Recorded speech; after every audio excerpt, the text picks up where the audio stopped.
Hello everyone, कैसे हैं आप सभी। मैं हूं आशुतोष सर, आपका बायोलॉजी मेंटर बायोडेमिक्स क्लास से। तो पिछला क्लास जो हम लोग का था वो था मुकुलन। मुकुलन के बारे में हम लोगों ने पढ़ा था, मुकुलन के प्रकार के बारे में हम लोगों ने देखा था। और अगला जो क्लास था वो हमारा था बीजाणु जनन। सिंपली अब हम लोग इस टॉपिक को इन डिटेल कवर करेंगे। ये भी टॉपिक हमारे बिहार बोर्ड के लिए काफी ज्यादा इंपॉर्टेंट है। पिछले साल और उसके पिछले वर्ष इससे अच्छे खासे क्वेश्चन इससे भी पूछे गए थे। उदाहरण पे ऑब्जेक्टिव मतलब बनते हैं और इन पे सब्जेक्टिव क्वेश्चंस भी आते हैं। तो चलिए देखते हैं बीजाणु जनन है क्या। सबसे पहला टॉपिक आप सभी लोग हेडिंग डालेंगे बीजाणु जनन। देखिए क्या है बीजाणु जनन, जिसको अंग्रेजी में कहा जाता है स्पोर फॉर्मेशन। क्या कहा जाता है बीजाणु जनन को? Spore formation. एक अलैंगिक जनन है, ठीक है। बेसिकली एक अलैंगिक जनन की विधि है, मतलब एसेक्सुअल रिप्रोडक्शन का एक मेथड है, ठीक है, जिसमें जीव विशेष प्रकार की संरचना, जिसे कहा जाता है क्या? बीजाणु, यानी अंग्रेजी में कहा जाता है स्पोर, बनाते हैं जो अनुकूल परिस्थितियों में नए जीव में विकसित हो जाते हैं। उसे ही तो कहते हैं क्या? बीजाणु जनन। ठीक है, आप लोगों ने एकदम सही सुना। बीजाणु जनन क्या है? तो एक प्रकार का अलैंगिक जनन विधि। ठीक है, क्या मैंने बोला?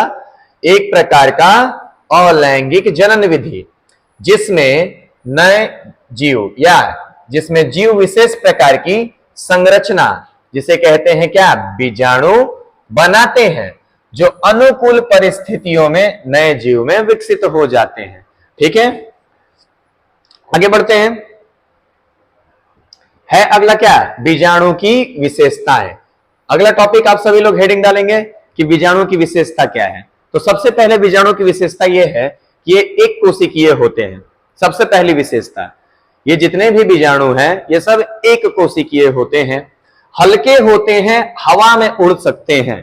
बिल्कुल इतने हल्के होते हैं कि अगर छोटा सा अगर हवा बहा तो उसमें भी इनके बीजाणु क्या हो जाते हैं? उड़ के कहीं और चले जाते हैं। प्रतिकूल परिस्थिति में जीवित रहते हैं, जब पूरी तरीके से इनके हिसाब से पर्यावरण नहीं रहता है तो भी ये जीवित रहते हैं। मोटी दीवार होती है सुरक्षा के लिए, मतलब इनके चारों तरफ एक मोटी आवरण का निर्माण होता है और उसी में ये क्या रहते हैं? सुरक्षित रहते हैं। जब अनुकूल परिस्थिति आता है या जब अनुकूल स्थिति आता है तो अनुकूल स्थिति मिलने पर नए जीव उससे बन के बाहर निकलते हैं। ठीक है, कोई दिक्कत? आगे सबसे पहले अब हम लोग हेडिंग डालेंगे क्या? बीजाणु के प्रकार। बेसिकली बीजाणु जनन के कितने प्रकार होते हैं ये अभी हम लोग देखेंगे। तो यह मुख्यतः 3 प्रकार के होते हैं। बीजाणु जनन कितने प्रकार के? तो यह मुख्यतः 3 प्रकार के होते हैं। पहला जूस्पोर, दूसरा है कोनिडिया, तीसरा है जैम्यूल्स। ठीक है, अब इन तीनों प्रकार को हम लोग एक एक करके अभी हम लोग समझेंगे और पढ़ेंगे। ठीक है, आप सब लोग अब हेडिंग डालिएगा जूस्पोर। जूस्पोर होता क्या है इसके बारे में समझते हैं। बेसिकली लिखा क्या है कि यह एक अलैंगिक प्रक्रिया द्वारा उत्पन्न एक कोशिकीय बिना आवरण का गतिशील बीजांड होते हैं जिसके पास एक या 2 फ्लैजिला होता है। बिल्कुल जिस तरीके से आप लोगों ने जीवाणु की संरचना में सिलिया और फ्लैजिला के बारे में पढ़ा था, उसी तरीके से ये जूस्पोर, इनके पास भी क्या होता है? 1 या 2 फ्लैजिला होता है। उससे अनेक हो सकते हैं, उससे अधिक भी हो सकता है, लेकिन 1-2 से कम ऐसा नहीं कि उनके फ्लैजिला ही नहीं होगा। फ्लैजिला होते हैं, जिसको कसावी हिंदी में कहा जाता है। तो कह रहा है जूस्पोर क्या है? तो ध्यान दीजिएगा, यह एक अलैंगिक प्रक्रिया है या यह एक अलैंगिक जनन द्वारा उत्पन्न एक कोशिकीय बिना आवरण का गतिशील बीजांड होता है। एक मिनट, जिनके पास 1 या 2 फ्लैजिला होते हैं। ठीक है, आगे बढ़ते हैं। किसमें ऐसा देखने को मिलता है? तो क्लाइडोमोनास और दूसरा क्या है? ये बैक्टीरिया। ठीक है, जिसमें आपको कसाव दिख रहा होगा, इसमें भी फ्लैजिला है, इसमें भी फ्लैजिला है। ठीक है, ये बैक्टीरिया है, इसी की फ्लैजिला को कसाव लिखा गया है। ठीक है, ध्यान दीजिएगा, कोई दिक्कत? बताने के लिए आपको। देखिए आगे अगला जो टॉपिक है वो है हमारा क्या, कोनिडिया। ध्यान समझिए कोनिडिया के बारे में। यह एक अलैंगिक जनन द्वारा उत्पन्न संरचनाएं होती हैं जिसे कोनिडिया कहा जाता है। क्या बोला मैंने, यह एक अलैंगिक जनन द्वारा उत्पन्न संरचनाएं होती हैं जिसे कोनिडिया कहा जाता है। ठीक है, कोनिडिया एक प्रकार के अलैंगिक बीजाणु होते हैं। ये भी एक प्रकार के क्या है, तो अलैंगिक बीजाणु हैं जो फफूंद मतलब फंगी द्वारा निर्मित किए जाते हैं। याद रखिएगा, किसके द्वारा निर्मित किए जाते हैं, तो फंगी के द्वारा। ठीक है, ये बीजाणु विशेष रूप से एस्कोमाइसिटीज वर्ग के कवकों में पाया जाता है। किस वर्ग के कवकों में पाया जाता है, ये बात याद रखिएगा, एस्कोमाइसिटीज। ठीक है, अगला पॉइंट कह रहा है कि कोनिडिया के बीजांड अगतिशील मतलब अचल बीजाणु होते हैं। ठीक है, इनके बीजांड का निर्माण एक संरचना में होता है, या कह सकते हैं कि एक संरचना के ऊपर होता है, जिसे कोनिडियोफोर कहते हैं। कोनिडियोफोर, ठीक है, ध्यान दीजिएगा, कोनिडियोफोर कहते हैं। अब ध्यान से देखिएगा, ये क्या है, यही वो संरचना है जिसके ऊपर इनका निर्माण हो रहा है, कोनिडियोफोर कहा जा रहा है। ठीक है, और इसके ऊपर में कोनिडिया लगा हुआ है। ये हाइफी है, यहां तक ये हाइफी, और इसके ऊपर में जो गोल गोल सी संरचनाएं दिख रही हैं। ठीक है, मैं ब्लैक से इसको कर दे रहा हूं। ये जो गोल गोल सी संरचनाएं ऐसी हैं, यही है कोनिडिया, और यहां से यहां तक ये क्या है, हाइफी या हाइफा आप कह सकते हैं। आगे अगला कह रहा है याद रखने योग्य बातें। रिवीजन पॉइंट्स के व्यू से आपको इतनी बातें तो याद रखनी ही पड़ेगी, एग्जाम में भी पूछा जाएगा। कोनिडिया क्या है भाई, तो अलैंगिक बीजाणु। बनते कैसे हैं, तो बनते हैं कोनिडियोफोर पर। यही तो है कोनिडियोफोर, ये वाला नीचे, यही है कोनिडियोफोर। ये जो आप संरचना देख रहे हैं, यही है क्या, कोनिडियोफोर। ठीक है, यही कोनिडियोफोर है, और इसी पे ये बनते हैं।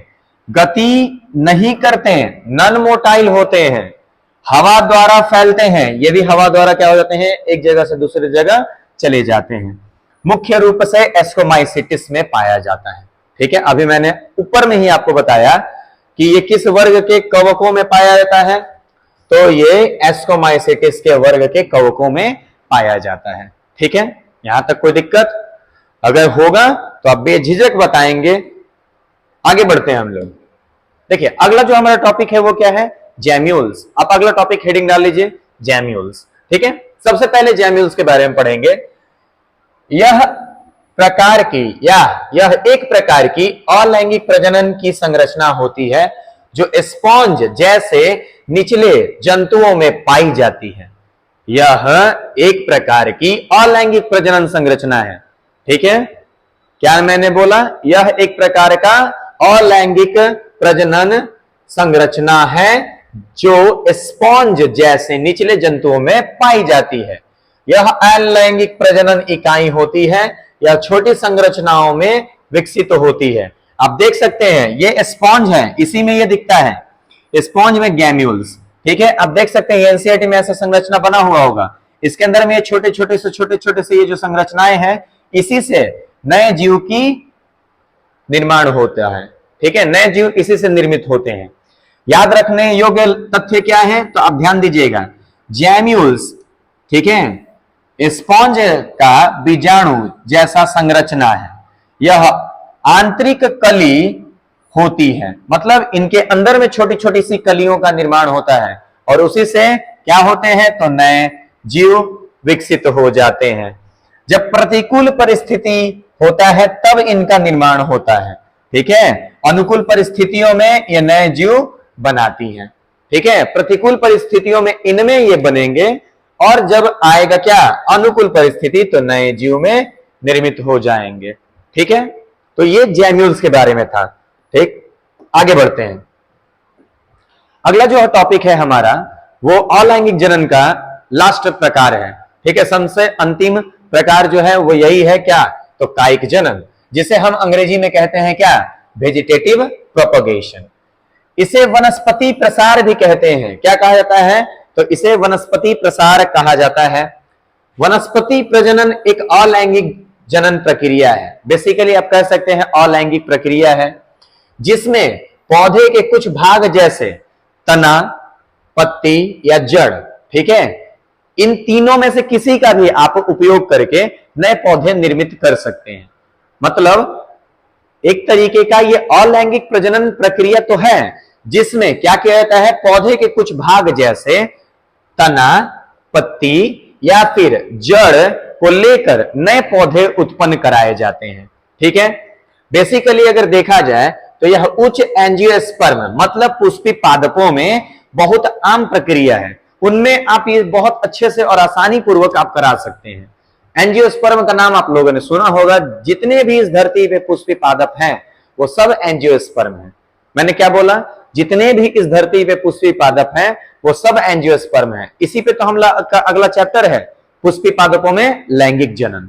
ठीक है, बेसिकली अगला पॉइंट ये कह रहा है कि पादप में किसी भाग से नए पौधे की निर्माण की प्राकृतिक रूप से या कृत्रिम रूप से कायिक प्रवर्धन कहलाती है। मतलब पादप में किसी भाग से नए पौधे का निर्माण या तो प्राकृतिक रूप से या तो कृत्रिम रूप से अगर कराया जाता है तो उसे क्या कहते हैं? कायिक प्रवर्धन कहते हैं।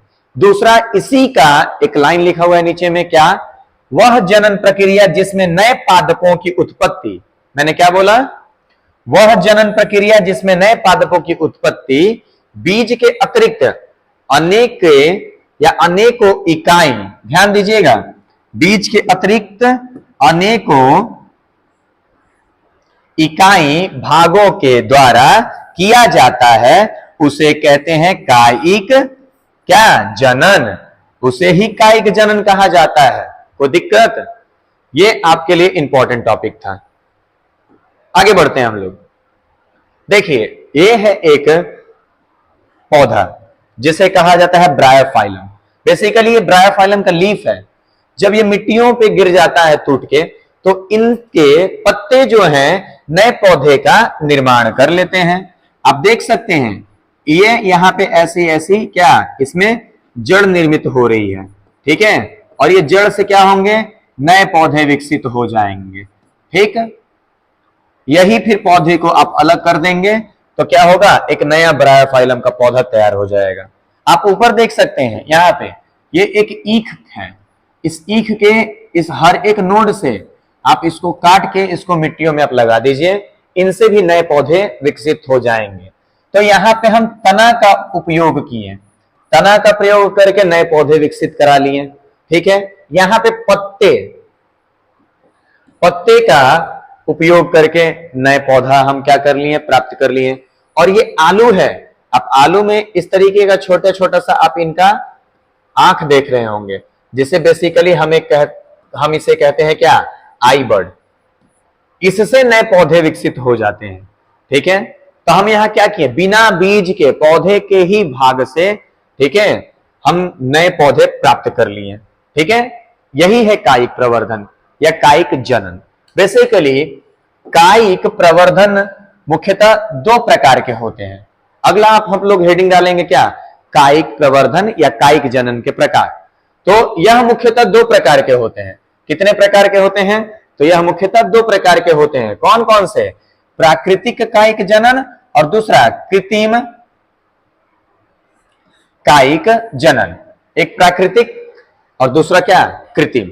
एक को नेचुरल कहा जाता है और दूसरे को आर्टिफिशियल कहा जाता है। आइए देखते हैं सबसे पहले हम लोग क्या? तो प्राकृतिक कायिक जनन। ध्यान दीजिएगा आप लोग, प्राकृतिक कायिक जनन क्या है? देखिए, यह एक अलैंगिक जनन प्रक्रिया है। क्या है? तो यह एक प्रकार की अलैंगिक जनन प्रक्रिया है। यह जनन प्राकृतिक रूप से पौधे, तने, पत्तियों और जड़ों में संभव है। तीन चीज मैंने बोला, क्या? तो पौधे के तने, पत्तियों और जड़ों में ही यह संभव है, और वो ही प्राकृतिक रूप से। इस प्रक्रिया में क्लोन का निर्माण होता है। अब जाहिर सी बात है, अलैंगिक जनन प्रक्रिया है, तो इनसे उत्पन्न जितने भी पौधे होंगे, चाहे पत्तों का आप यूज कीजिए, तनों का यूज कीजिए या जड़ों का प्रयोग कर लीजिए, इनसे जितने भी पौधे जन्म लेंगे या जितने भी पौधे उत्पन्न होंगे उन सब को हम कहेंगे क्या? क्लोन। और आपको तो पता है कि क्लोन क्या है, हम बताए हैं कि बाह्य रूप से एवं अनुवांशिक रूप से सामान्य जीवों को कहा जाता है क्या? क्लोन।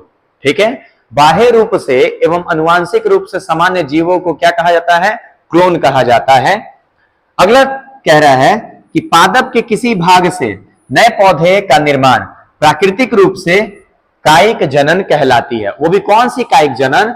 तो प्राकृतिक, यहां लिखा हुआ है प्राकृतिक कायिक जनन, याद रखिएगा। प्राकृतिक रूप से हो रहा है तो प्राकृतिक कायिक जनन कहला रहा है। यही अगर मानव द्वारा निर्मित होता, हॉर्मोन्स का यूज करके अगर हम लोग करते हैं तो वो कृत्रिम हो जाता, मतलब मैनमेड हो जाता। ठीक है, अभी ये प्राकृतिक है। आगे बढ़ते हैं हम लोग अगले टॉपिक पे, देखिएगा उदाहरण कुछ दिया हुआ है, ये आपके लिए बहुत ही ज्यादा इंपॉर्टेंट है। बिहार बोर्ड में लगभग इससे 2-3 ऑब्जेक्टिव तो आएगा ही। ठीक है, आइए देखते हैं। सबसे पहला उदाहरण क्या है? कंद, दूसरा है बल्ब, तीसरा है घनकंद, चौथा है प्रकंद और पांचवा है भूअस्थारिका। आइए देखते हैं कंद का उदाहरण क्या होगा? तो आलू होगा, अरबी होगा और केसर होगा। क्या क्या इसके उदाहरण होंगे? तो इसका उदाहरण होगा आलू, अरबी और केसर। क्या इसके उदाहरण है? जरा ध्यान से देखिएगा, आलू, अरबी और केसर। बल्ब का उदाहरण क्या होगा? तो लहसुन और प्याज।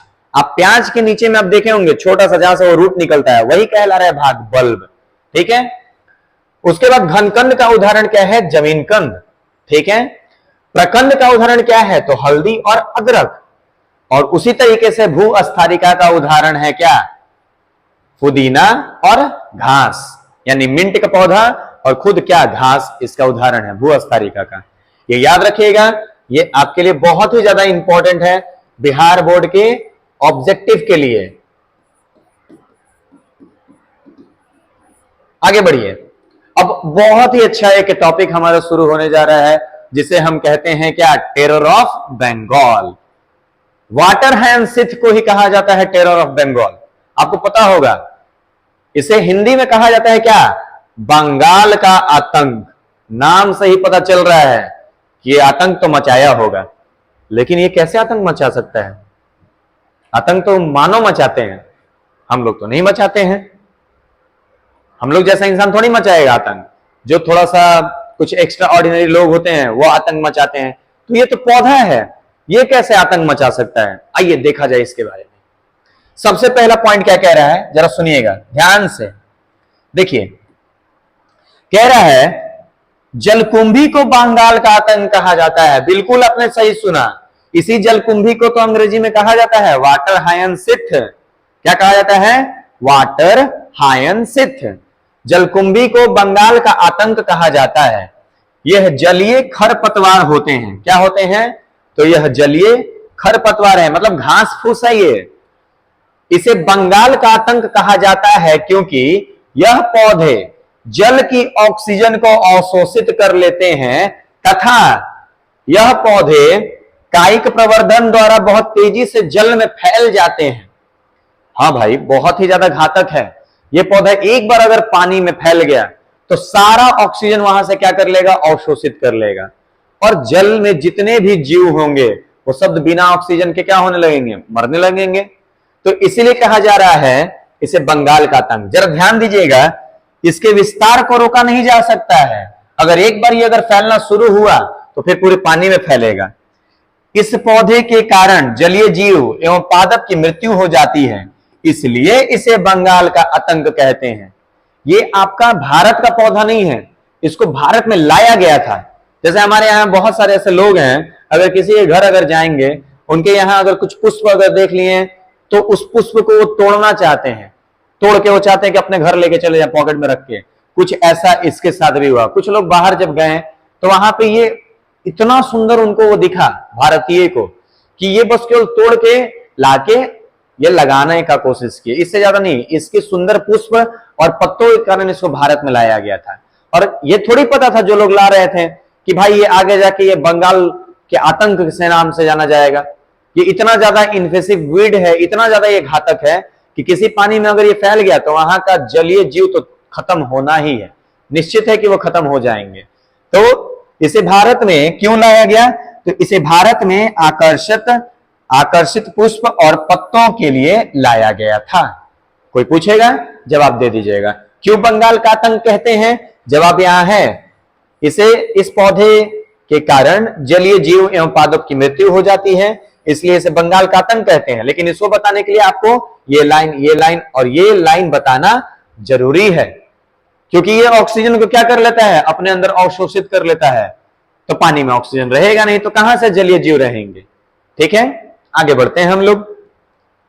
आप ध्यान अगर दिए होंगे तो आपको अपने लोकेलिटी में भी ऐसे पौधे दिखे होंगे। ये है वो पौधा जिसे जलकुंभी के नाम से जाना जाता है, वाटर हायसिंथ इसे ही कहते हैं। देख सकते हैं आप, ये पौधा जो है यही है जिसे हम लोग जलकुंभी कह रहे हैं, वाटर हायसिंथ। ठीक है, आगे बढ़ते हैं। देखिए अगला जो हमारा टॉपिक है वो क्या है? तो कृत्रिम कायिक जनन, जिसे आर्टिफिशियल वेजिटेटिव प्रोपगेशन के नाम से जाना जाता है। किस नाम से जाना जाता है? Artificial vegetative propagation. यह प्रजनन मानव निर्मित होता है। यह प्रजनन किसके द्वारा निर्मित होता है? तो यह प्रजनन मानव निर्मित होता है। इस विधि में पौधे के किसी भाग से नए पौधे बनाए जाते हैं। याद रखिएगा, कृत्रिम कायिक जनन में भी नए पौधे निर्मित होते हैं और वो भी पौधे के भाग से। ठीक है, भाग मतलब क्या? पौधे के पार्ट्स, जैसे जड़, तना और क्या? पत्ते। यह कृषि और बागवानी में उपयोग की जाने वाली एक महत्वपूर्ण विधि है। ठीक है, जितने लोग बागवानी करते हैं, जिनको बहुत बड़ी बड़ी गार्डन्स चाहिए होती है, वो लोग ये कृत्रिम कायिक जनन अपनाते हैं विधि। इस विधि में पादप वृद्धि हार्मोन का उपयोग किया जाता है। ठीक है, जैसे ऑक्सीन वगैरह का इसमें उपयोग होता है। ठीक है, ताकि पौधे की वृद्धि काफी ज्यादा तेजी से हो सके। ठीक, अगला हम लोग टॉपिक हेडिंग डालेंगे क्या? वो होगा क्या? कृत्रिम कायिक जनन के प्रकार। अगला हमारा टॉपिक क्या है? तो कृत्रिम कायिक जनन के प्रकार। यह मुख्यतः कितने प्रकार के होते हैं? याद रखिएगा, यह मुख्यतः 3 प्रकार के होते हैं। कितने प्रकार के होते हैं? 3 प्रकार के। कौन कौन से भाई? तो सबसे पहला है कलम रोपण, जिसको कहते हैं कटिंग। दूसरा है ग्राफ्टिंग, कलम बांधना। और तीसरा है क्या? लेयरिंग, यानी दाब लगाना। कोई दिक्कत? यही तीनों को अब हम लोगों को क्या करना है? एक एक करके पढ़ना है। यह भी आपके बिहार बोर्ड का इंपॉर्टेंट टॉपिक है, इससे भी क्वेश्चंस आते हैं। तो चलिए शुरू करते हैं अगला टॉपिक बिना समय गवाए। अगला टॉपिक जो है हमारा क्या है? अगला टॉपिक है कलम रोपण, जिसे कहते हैं अंग्रेजी में क्या? कटिंग। आइए देखा जाए कलम रोपण क्या है। ये पौधे के तने, पत्ते और जड़ों के किसी भाग से मिट्टी में काट कर लगाया जाता है। मतलब पौधे के तने, पत्ते या जड़ के किसी भाग को मिट्टी में काटकर लगाया जाता है। लगाने से क्या होता है? तो नए पौधे तैयार होते हैं उनसे। इस विधि को ही कहते हैं क्या? कलम रोपण। जैसे अगर आपके यहाँ गुलाब का पेड़ है, पेड़ होता है गुलाब का, क्या आप लोग सुन रहे हैं? पेड़ नहीं होता है, गुलाब का पौधा होता है। गुलाब के पौधे को अगर हम लोग तोड़ के, ठीक है, उसके डंठल को या टहनी को तोड़ के अगर लेके आए, अपने गमले में अगर लगा दें, तो उस टहनी से, उस तने से एक नया गुलाब का पौधा निर्मित हो जाएगा। ठीक है, कलम रोपण की सफलता के लिए ध्यान में रखने के लिए कुछ विशेष बिंदु, जैसे अगर आपको कलम रोपण अगर करना है तो कलम रोपण करने के लिए कुछ आपको विशेष बिंदुओं का ध्यान रखना पड़ेगा। क्या? तो कलम की लंबाई व व्यास, ध्यान दीजिएगा, कलम की लंबाई और व्यास।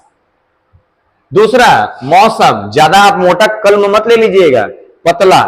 ठीक है, मौसम देख लीजिएगा, बरसात होगा तो अत्यधिक सुंदर, बरसात में कोई भी पौधा अच्छे से लग जाएगा।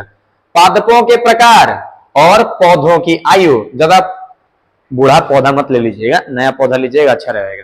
ठीक है, कलम की सफलता तथा कम समय में जड़ निकलने के लिए पादप वृद्धि हार्मोन जैसे IBA, IAA, NAA का घोल तनों के निचले सिरों पर लगाया जाता है, जिसके फल स्वरूप कुछ महीनों में तनों में तेजी से जड़ का निर्माण हो जाता है। याद रखिएगा, ये 3 हार्मोन्स का यूज किया जाता है घोल बना के। ठीक, जैसे एग्जाम्पल है क्या, गुलाब, गन्ना, नींबू, पुदीना इत्यादि। ठीक है, आप इसको देख लीजिएगा, अगर कोई डाउट होगा तो आप पूछिएगा। फिर हम लोग अपने अगले टॉपिक पे बढ़ते हैं, आप पहले इसको देख लीजिए।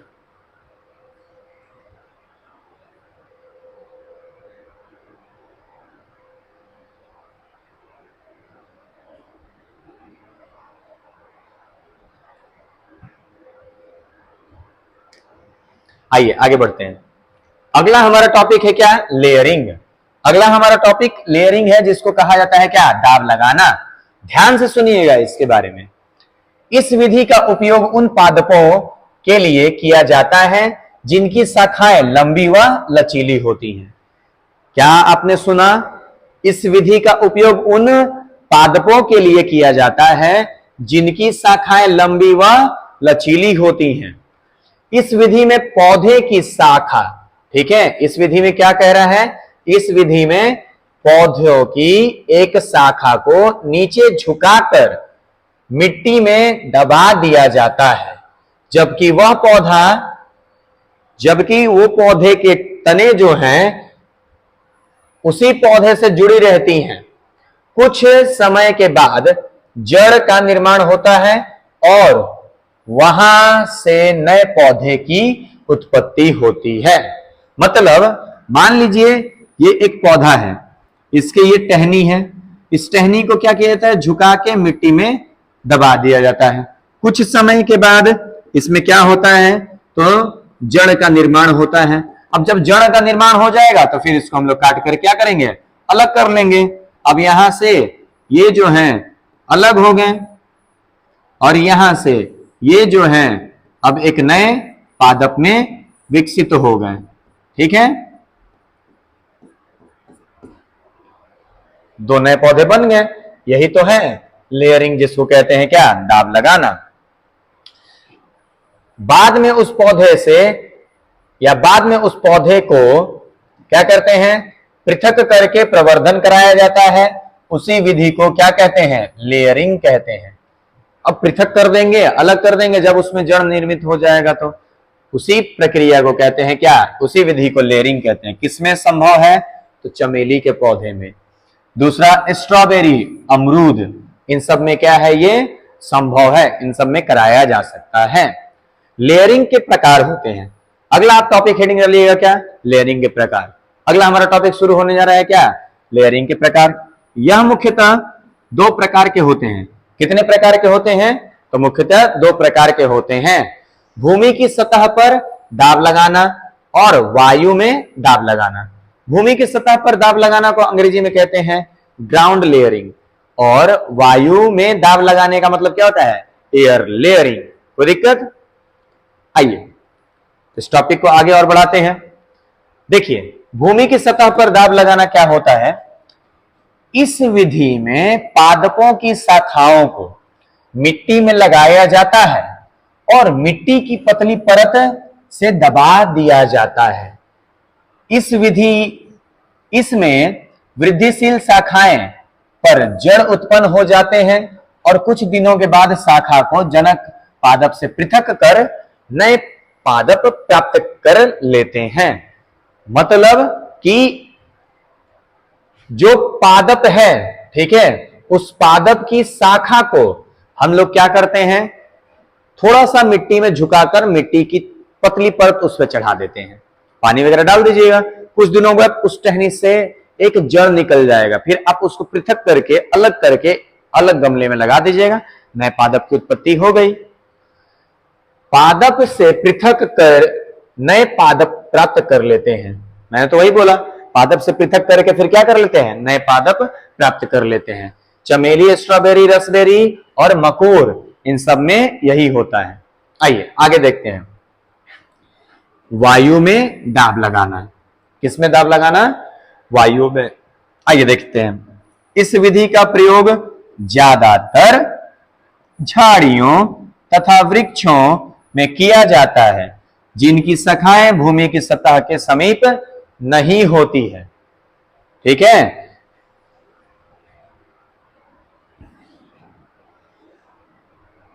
मुनगा, लीची, अनार, संतरा, नींबू, अमरूद, इन सब में क्या किया जाता है? तो वायु में दाब लगाया जाता है। ठीक है, कोई दिक्कत अगर हो तो आप पूछ लीजिएगा। मुनगे के टहनी को काट के जमीन में लगाया जाता है, ऊपर में गोबर लगा दिया जाता है, यही तो है वायु में दाब लगाना। ठीक है, उसी तरीके से इन सब में किया जाता है। आइए आगे बढ़ते हैं। अगला टॉपिक है हमारा क्या? ग्राफ्टिंग। बहुत अच्छा और बहुत बेहतरीन एक विधि है कायिक प्रवर्धन में। इस विधि में पौधे के हिस्से को दूसरे पौधे के तनों से जोड़ दिया जाता है ताकि वह एक साथ वृद्धि कर सके। हाँ, बिल्कुल आपने सही सुना। एक पौधे का तना दूसरे पौधे के जड़ के साथ जोड़ दिया जाता है और बांध दिया जाता है। ठीक है, बाद में वही पौधा विकसित होकर दोनों एक में ही वृद्धि कर जाते हैं। यह विधि सबसे सामान्य विधि है जिसका उपयोग प्राचीन काल से कृषि उद्यमियों के अस्तित्व को पूर्ण करने के लिए किया जा रहा है।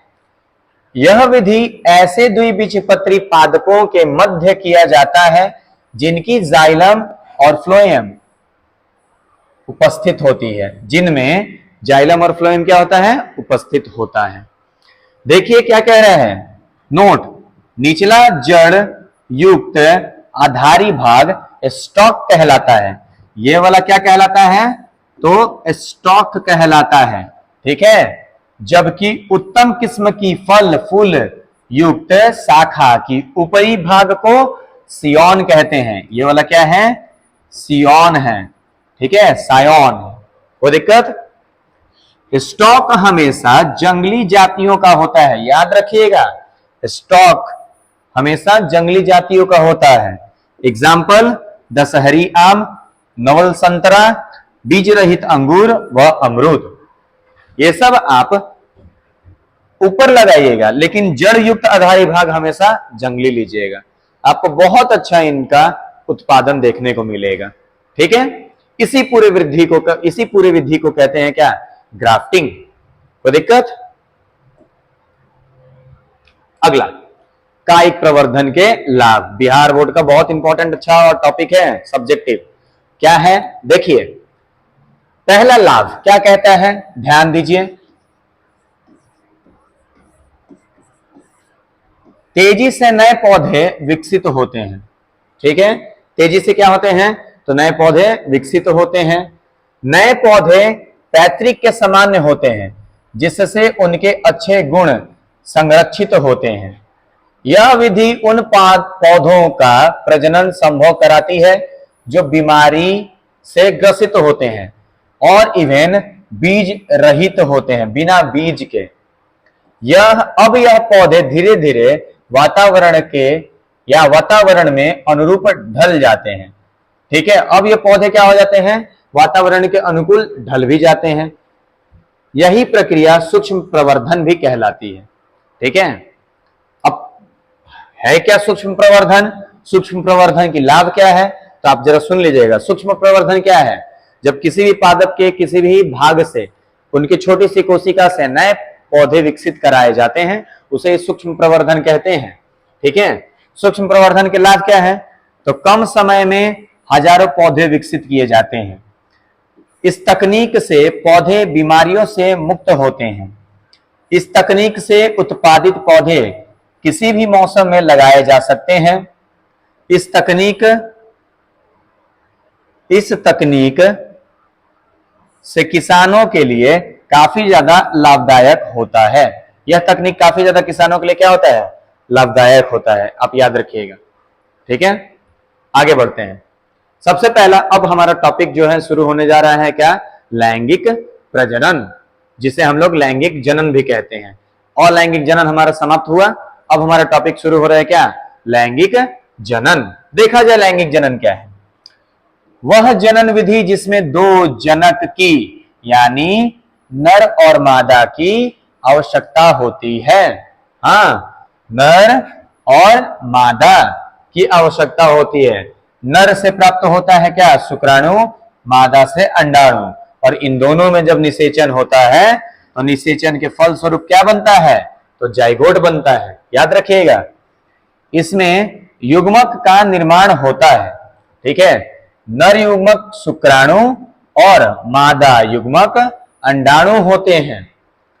इस जनन में नर युग्मक एवं मादा युग्मक का संलयन होता है, जिसे निषेचन कहते हैं। निषेचन के फल स्वरूप युग्मनज यानी जाइगोट का निर्माण होता है। कोई दिक्कत?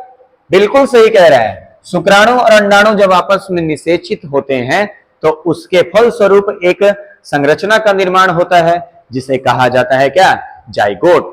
ठीक है, लैंगिक जनन द्वारा जीवों में विभिन्नताएं आती हैं। हाँ, लैंगिक जनन द्वारा उत्पन्न जितने भी जीव होते हैं उनमें विभिन्नताएं आती हैं। यही विभिन्नताएं उनको बदलती पर्यावरण में ढाल देती है, तब जाके वो जीवित रहता है इस धरती पे। ठीक है, पुष्पी पादपों में और मानवों में ये देखने को मिलता है। जितने भी इस धरती पे क्या है, यूकैरियोटिक कोशिका से बनने वाले जीव है, उन सब में ये देखने को मिलता है। आइए अगला देखते हैं क्या, तो लैंगिक जनन की विशेषताएं। अगला आप हेडिंग डाल लीजिए, लैंगिक जनन की क्या विशेषताएं। देखिए, पहला विशेषता क्या है, लैंगिक जनन में दो पैतृक की आवश्यकता होती है, सबसे पहली विशेषता।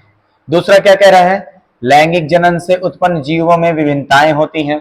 हाँ भाई, होता है। लैंगिक जनन में या लैंगिक जनन से उत्पन्न जीवों, कर दो इसको जीव, लैंगिक जनन से उत्पन्न जीव वातावरण के अनुसार बदल सकते हैं।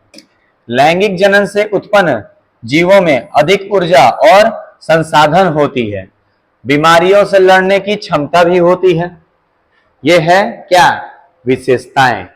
आइए सबसे पहला अगला हमारा एक टॉपिक शुरू हो रहा है, समझेंगे किशोरावस्था। क्या है किशोरावस्था? किशोरावस्था वह अवस्था है जब सभी जीवधारी लैंगिक रूप से परिपक्व हो जाते हैं। आमतौर पर 10 से 19 वर्ष की उम्र के बीच के अवस्था को किशोरावस्था कहा जाता है। हाँ, बिल्कुल सही कह रहे हैं, टीन एज को ही तो किशोरावस्था कहते हैं। इस उम्र में तो बहुत सारे चेंजेस होते हैं हमारे शरीर में। ठीक है, किशोरावस्था की विशेषताएं में हम लोग अभी इसके बारे में चर्चा करेंगे। आइए देखते हैं, सबसे पहला विशेषता किशोरावस्था का क्या है, शारीरिक परिवर्तन। पहला क्या है, शारीरिक परिवर्तन। शरीर की लंबाई बढ़ती है। क्या होती है, तो शरीर की लंबाई बढ़ती है, मांसपेशियां विकसित होती है और यौन अंग पूर्ण रूप से विकासशील हो जाते हैं। ये दो इसकी क्या है, विशेषता है। आप इसको नोट कर लीजिएगा। अगला, हार्मोनल बदलाव आता है। हाँ, यही तो एज है जिसमें हार्मोन का उतार और चढ़ाव दिखता है। ठीक है, इस समय शरीर में हार्मोन जैसे टेस्टोस्टेरोन लड़कों में और एस्ट्रोजन लड़कियों में, ठीक है, ये दोनों हार्मोन्स का क्या होता है, स्तर बढ़ता है और घटता है। इसी उम्र में भावनात्मक परिवर्तन होते हैं, मूड स्विंग करेगा, आत्मनिर्भर की भावना जगेगी और साथ ही साथ क्या होगा, आत्म पहचान की खोज बढ़ती है इसी उम्र में। बौद्धिक विकास भी इसी उम्र में होता है। तर्क शक्ति, ठीक है, निर्णय, तर्क शक्ति, निर्णय की क्षमता, निर्णय लेने की क्षमता और जिज्ञासा इसी उम्र में बढ़ती है। यौन जागरूकता, मतलब इसी उम्र में क्या होता है, विपरीत लिंग के प्रति आकर्षण बढ़ता है और यौन भावनाएं विकसित होती हैं। इसी उम्र में क्या होता है, बच्चों को संभलना होता है। ठीक है, लड़का अगर है तो उसको लड़की पसंद आएगी इसी उम्र में, और लड़की है तो उसको क्या होगा, लड़का पसंद आएगा। यही हार्मोन के कारण होता है और इसी उम्र में आपको क्या होना है, संभलना है। अगर इस उम्र में आप संभल गए, यौन जागरूकता से अगर आप बच गए, तो आप जिंदगी में सफल हो गए। ठीक है, चलिए आगे बढ़ते हैं हम लोग। अगला है विभिन्नताएं। ठीक है, क्या है विभिन्नताएं, जिसको अंग्रेजी में कहते हैं वेरिएशन। ये बार बार टॉपिक आ रहा था तो इसलिए हम सोचे कि अलग से आपको पढ़ा दें। किसी भी जाति में पाए जाने वाले अंतर को विभिन्नताएं कहते हैं। जितने भी इस धरती पे जातियां हैं, उन सब जातियों में अगर अंतर को आप अगर ध्यान में रखते हैं तो उन्हीं सब अंतरों को हम लोग कहेंगे क्या, विभिन्नताएं। मनुष्य जाति में अंतर नहीं है, बहुत सारी अंतरें हैं। एक तो आनुवंशिक रूप से सब एक दूसरे से अलग है, ठीक है। कलर, रंग के आधार पर सब एक दूसरे से अलग है, हाइट के आधार पर सब एक दूसरे से अलग है, ठीक है। आइए देख लेते हैं, height, skin colour, eye colour, इन सब में विभिन्नताएं होती हैं मनुष्य जाति में, ठीक है। इन सब के आधार पर हम मनुष्यों को क्या करते हैं, अलग अलग जगह पे बांट देते हैं। पुष्पी पादपों में लैंगिक जनन दो प्रकार के होते हैं, याद रखिएगा। एक होता है मोनोकार्पिक और दूसरा होता है पॉलीकार्पिक। हिंदी में कहा जाता है एक फलानी पादप और इसको कहा जाता है द्विफलानी पादप। एक फलानी पादप जिसको मोनोकार्पिक प्लांट कहते हैं, ये है क्या, अब ये हम लोग शुरू करने जा रहे हैं। आप एक बार इसको ध्यान से देखिए, फिर हम लोग आगे बढ़ते हैं।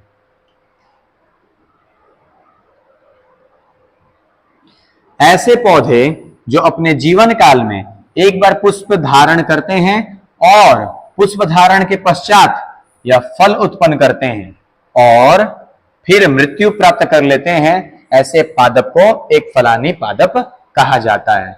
बिल्कुल आपने सही सुना, पूरे अपने जीवन काल में बस एक ही बार ये फल देगा और उसके बाद ये क्या हो जाएगा, मर जाएगा, ठीक है। आप देख सकते हैं धान की खेती एक बार होती है, गेहूं की खेती एक बार होती है, गेंदे का फूल, मूली, गाजर, हेनबेन, ये सब एक फलानी पादप है, ठीक है।